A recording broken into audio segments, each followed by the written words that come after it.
So the movie of the night is Barbarian. And if you want to check this one out, you're going to have to go to the theaters for it.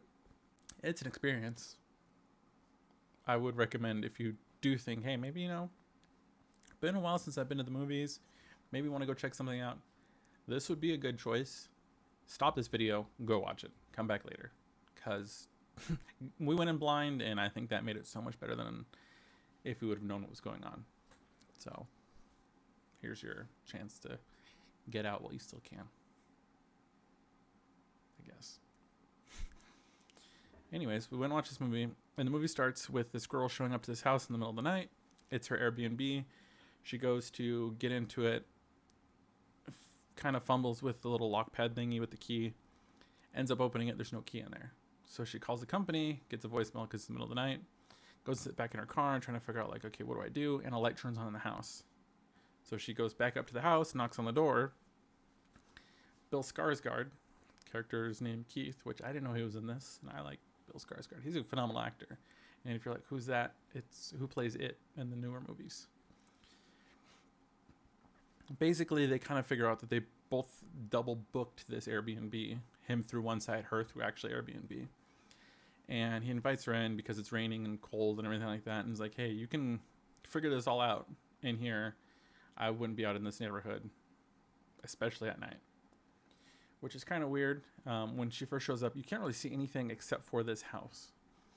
And so she decides to stay, tries to look for another hotel room, stuff like that. Can't find anything. Keith mentions there's a convention, like a medical convention in town, so everything's all booked out. And he's like, hey, you can stay here. I'll stay here too. Like, we'll get this sorted out. I'll sleep on the couch. You sleep in the room. Everything will be fine. So she decides to, okay, I'll stay, which is the perfect setup for this movie. You have a random chick and a random dude staying in a house together. Neither of them know each other. To her knowledge, he's not supposed to be there. He has all the proof saying that he should be there. I mean, boom. Here's your killer movie. In the middle of the night, she wakes up to this kind of creaking noise and some weird noises. And she sits up, in her door, which, I mean, for all purposes, this door is actually open, which she had locked. And she can see through it that Keith is on the couch sleeping, but he's having night terrors. Like, he's jerking and he's kind of making some noises. And so she, like, goes out and, like, wakes him up and he's like, hey, like, did you open my door? And he's like, I don't know what the hell's happening. Like, why did you wake me up? And then she's just like, I don't know. My door was open. You were making weird noises. Whatever. Going back to bed. Goes back to sleep, wakes up the next morning. And the reason that she's there is for an interview. For a documentary filmographer thing. We'll go with that. And as she gets up, Keith is gone. He left a note saying, hey, last night, I'm sorry that everything happened, but it was still a good time because they spent a little time getting to know each other. And then she walks out of the house and sees that this is the only house on this block that is put together by any means. All the rest of them are spray painted. There's holes in the walls, windows boarded up. It is a dumpster fire, this whole neighborhood, except for this one house. Which kind of explains why he's like, hey, I wouldn't be out there in the middle of the night, like, figured out in here where there's a lock on the door. Sketchy neighborhood. Super sketchy. Doesn't really seem like anyone lives there.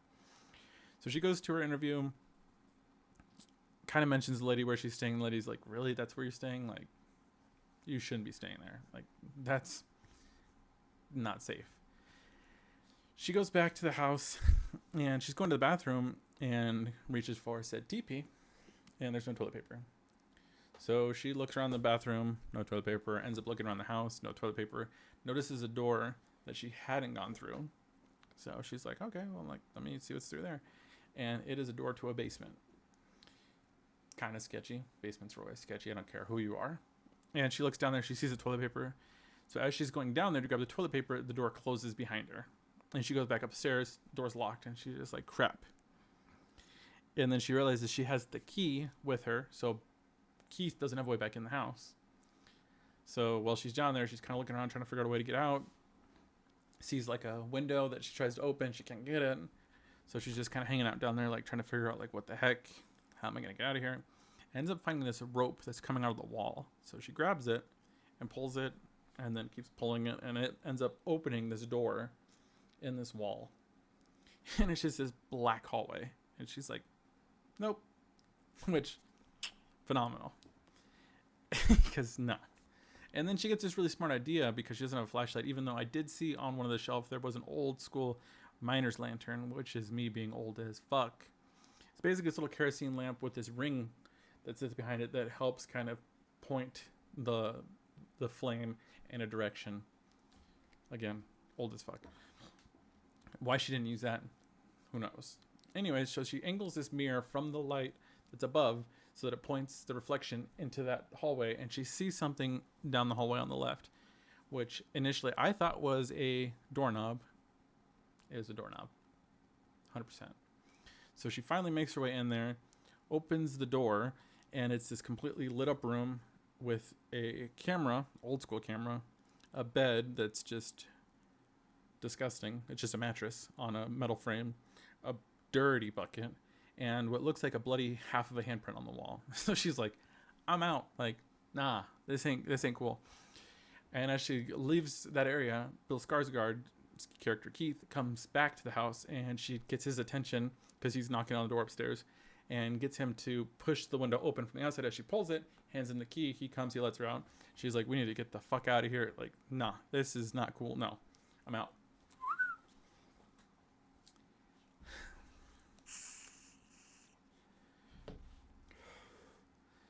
So Bill Skarsgård's character is like, yo, wait. What is happening? So he goes down to investigate and see what's happening. And she's waiting for him. Doesn't hear him. Standing at the top of the stairs. Doesn't want to go down because the door closed behind her.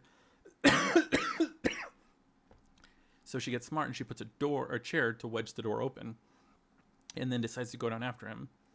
And she goes down and she doesn't see him.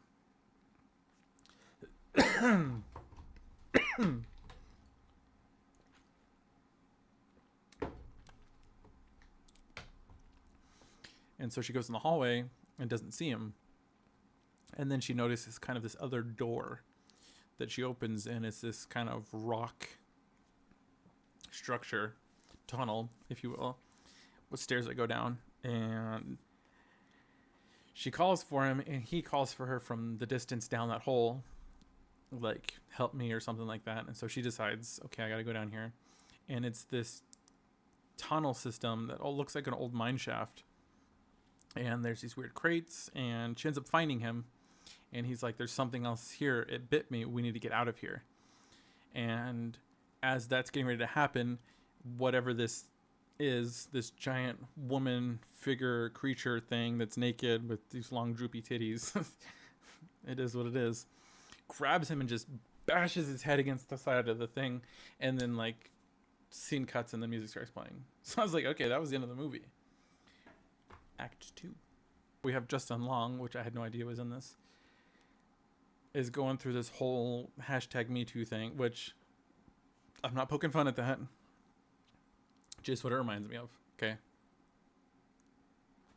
Where someone is claiming that he did some stuff, and basically his whole career as an actor, or whatever it is that he actually is just going to hell. And so he ends up going to Detroit, which is where this house was, to liquidate some assets. He's the one that owns the house, and I guess rents it out and stuff like that. Ends up going to the house. What we've now kind of established is a couple weeks later from when everything happened with Tessa and Keith, and notices some of their stuff around the house still, and like calls the company like, hey, is anyone staying here? And they're like, no, last tenants were a couple weeks ago. No idea. He ends up kind of making his way through the house and ends up down in the basement and finds the door, which is now closed.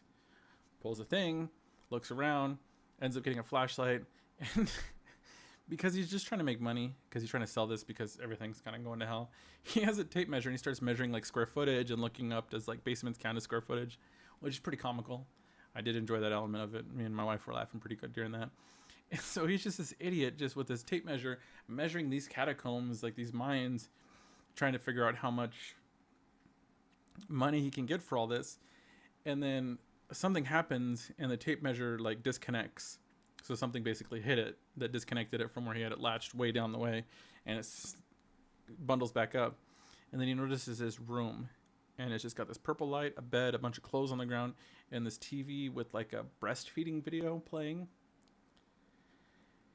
And so he takes off running because he's like, what the heck? And then like the creepy tall lady creature ends up chasing him, and he ends up falling down this hole where Tessa is, the girl from the beginning. She basically says, don't get it mad, just be calm when it's here. If it gets mad, you're boned. And it basically is some creature, and it hands this bottle down and wants them to feed from this bottle. And so Tessa drinks it, and she tries to get him to drink it. He won't drink it, so it ends up grabbing him and dragging him and takes him back to that room and tries to breastfeed him. So it basically thinks that these people are its babies.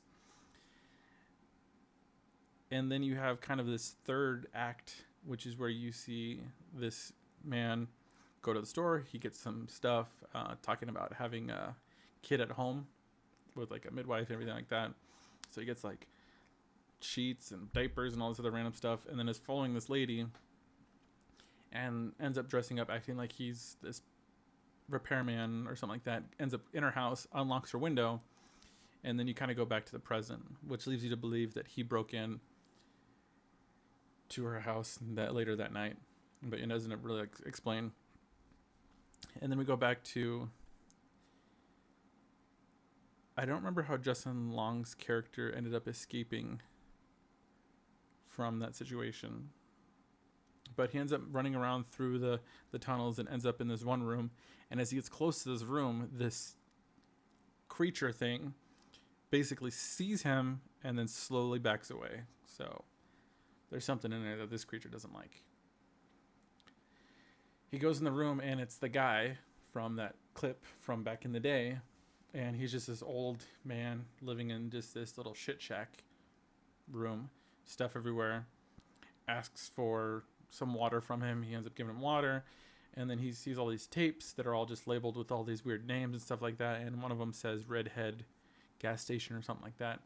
He puts the movie in, and you're kind of left to believe that these were like rape snuff films, because Justin Long's character instantly changes his demeanor towards this guy, like, you monster, blah blah blah blah blah. Meanwhile, the old man in the bed takes a gun out and shoots himself in the head, probably because his like everything's been discovered. People know about it now. It's no longer secret. It is out. And so he's like, screw it, just bah. And so Justin Long ends up taking the gun, and he's like, okay, I'm making my way out. Tess finally makes her way out of the cave and is home free. And as she's getting out, breaking out through that window, a homeless man ends up helping her out. And then the creature lady like tries to grab her and explains that she is in that house because the guy that used to live there, which is the old dude and the guy from before, used to kidnap girls, take them down in that room, do his thing with them against their will, and then have kids with them, and then repeat the process with those kids, and so on and so forth, which is pretty messed up.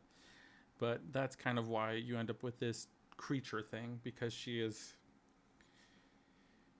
an inbred result. Copy of a copy of a copy of a copy of a copy. Never quite the same. So it kind of explains why she's so big and all this other stuff, and kind of not quite there.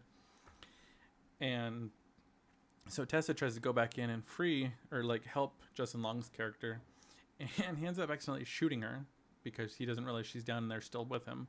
And they end up both getting out, and they're making their way out of this area. And the homeless guy had mentioned, hey, don't be here when nighttime comes, because that's when she comes out, which means she's probably the one that opened the door in the beginning of the movie.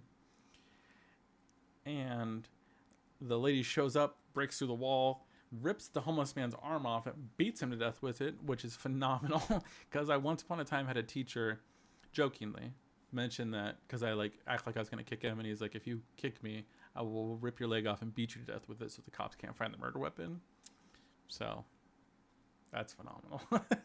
One of my favorite teachers. He's hilarious. And so they're running, trying to hide from this thing, and there's this water tower, so they go up the water tower, and Justin Long still has the gun and realizes, hey, there's nowhere we can go, so pulls out the gun and gets ready to shoot it, and just because he's like panicking, drops it. Typical Justin Long, Jeepers Creepers all over. And he's like, I don't know what to do, but I can outrun it if you distract it. So he basically pushes her off this water tower, and then you get this scene where the creature like dives after him or after her to catch her, and she ends up being okay. And Justin Long makes his way down, realizes that she's still like Tessa's still alive, tries to help her, and then the creature thing wakes up and then just pops his head like a balloon, and then kills him, and then is trying to comfort her and trying to take her back to the house, and she's like, I can't, like I've been shot, this ain't gonna work. And this creature just legit thinks that this is his child, and so then Tessa takes a gun and shoots it in the head, and that's the end of the movie.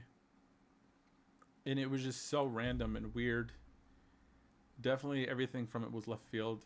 It did not take any of the turns I thought it would. Some pretty just kind of comical moments that I wasn't expecting. The thing diving off after the baby was just hilarious. Everyone in the theaters was kind of laughing. So it was pretty solid. I would say maybe a 7 out of 10. Because I was genuinely intrigued. There was a lot of weird, creepy elements to it. Some humor to it, obviously, which, in my opinion, is pretty nice in a horror movie because it's such a drastic change from the rest of it. And if you can pull off comedy and horror but still keep your horror element, I think that's pretty good, in my book at least. Versus there are movies that are comedy horrors like Tucker and Dale vs. Evil, Shaun of the Dead. Those are aimed to be comedy. But these are like movies that are meant to be a horror movie. There's just little funny moments within it. I really enjoy that. So I think a 7 out of 10 is pretty solid for this one. Again, Barbarian, it's in theaters right now. I'd say check it out.